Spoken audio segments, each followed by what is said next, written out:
Hello everyone. JEE mains की daily PYQ series में आज हम सीक्वेंस एंड सीरीज का बहुत ही शानदार क्वेश्चन डिस्कस करने वाले हैं। चलिए क्वेश्चन को पढ़ते हैं।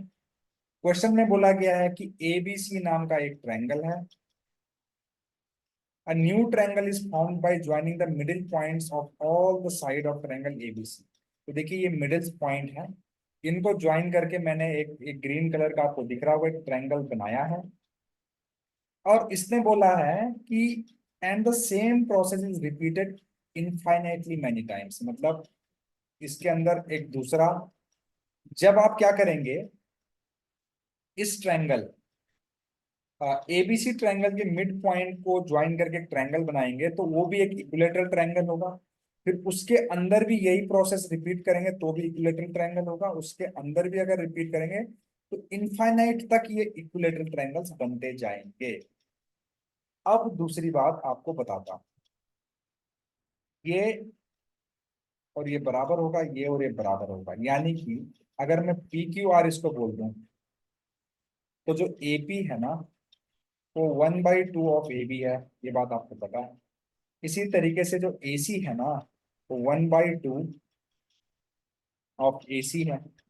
सॉरी, ए क्यू जो है 1/2 ऑफ ए सी है, क्योंकि ये भी एक इक्विलेटरल ट्रायंगल है ना ये वाला। सही है। और ये भी एक इक्विलेटरल ट्रायंगल होगा, ये जो ऊपर वाला है। ठीक है, ये भी एक क्या होगा, इक्विलेटरल ट्रायंगल होगा। ओके। तो ये साइड जो है ये बीसी की हाफ होगी, यानी कि जो पी क्यू साइड है ना वो हाफ ऑफ बीसी होगी। ये बात आप ध्यान रखो, ज्योमेट्रिक रिजल्ट है, मैं आपको डायरेक्टली बता रहा हूँ यहाँ पर, है ना। तो ये जो साइड है ना ये इस वाली बीसी का हाफ होगी। दूसरी बात, अगर आप इक्विलेटरल के मिडिल पॉइंट को ज्वाइन करके एक ट्रायंगल बनाते हैं तो इसका एरिया, इसका एरिया, इसका एरिया और इसका एरिया बराबर होगा। तो यानी कि एरिया ऑफ एबीसी अगर हमने ए बोल दिया तो area of P Q R जो होगा ना वो A/4 होगा। उसके अंदर जो दूसरा ट्रायंगल बनेगा उसका एरिया इसका भी 1/4 होगा, यानी A/16 होगा। ठीक है। दूसरी बात, अगर ये जो एबीसी ट्रायंगल है इसकी साइड ए है ना, तो पी क्यू आर ट्रायंगल की जो साइड होगी वो A/2 होगी। उसके अंदर लेट से एक्स वाई जेड ट्रायंगल है, उसकी साइड 1 A/4 होगी, है ना। 1 A/2 का भी हाफ हो जाएगा। अगले वाले की जो होगी A/8 होगी।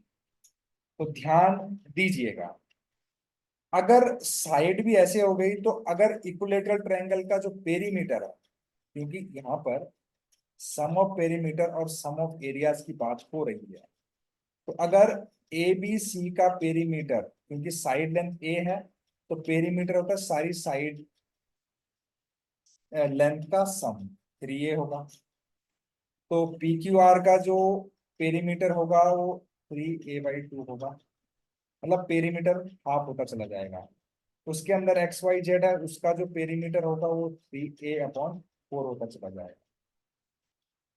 अब इसने बोला कि जो पी है वो सम ऑफ पेरीमीटर है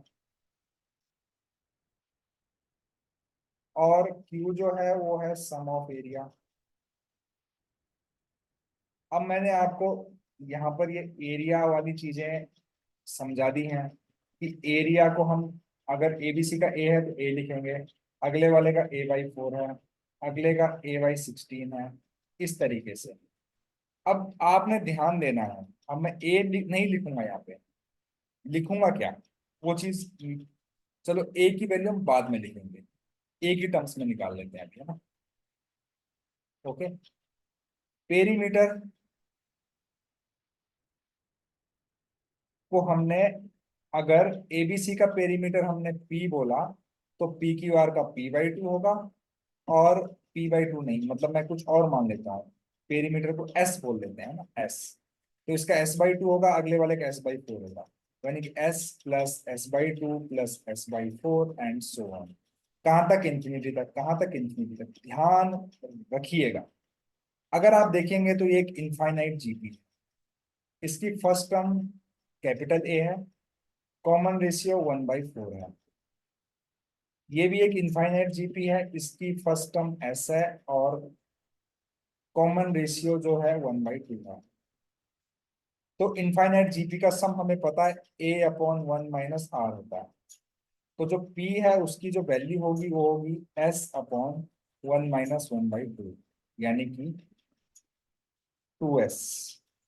P की वैल्यू आ गई 2S। इसी तरीके से Q की जो वैल्यू है वो आएगी A/1 - 1/4, यानी कि A/3/4, यानी 4/3। ये Q की वैल्यू आ गई। ठीक है, अब ध्यान दीजिएगा। पहली बात, इक्विलेटरल ट्रायंगल का जो एरिया वो हमें पता होना चाहिए, √3/4 A² होता है। ठीक है, √3/4 A² होता है इक्विलेटरल का एरिया। तो जहां पर हमने A लिखा है वहां पे √3/2, सॉरी √3/4 × A²। 4 से 4 कैंसिल हो गया, इससे इसको कैंसिल करेंगे तो A² / √3 हो गया। ये वैल्यू Q का हो गया, ध्यान दीजिएगा, है ना। अब बात करते हैं हम इस पेरीमीटर की। एस मतलब, मैंने एस किसका पेरीमीटर माना, एबीसी का। तो एबीसी का पेरीमीटर 3A था, इसको पुट करेंगे तो आ जाएगा 6। ऑप्शन में देखेंगे तो इसमें P² और Q की टर्म्स में आंसर है, तो P² कर लेते हैं। ये P की वैल्यू है। P² जो होगा वो होगा 36A², 36A²। और Q को देखिए जी, है ना। तो P² की वैल्यू 36A² है। अगर मुझे Q को, है ना, अगर Q को कंपेयर करना है इससे, तो मुझे 36√3 का इंटू करना पड़ेगा Q में, ताकि बन जाए 36A²। तो यानी कि P² की जो वैल्यू है वो हो जाएगी 36√3 की। ऑप्शन नंबर 2, यानी कि इस क्वेश्चन का जो आंसर है दैट इज ऑप्शन नंबर 2।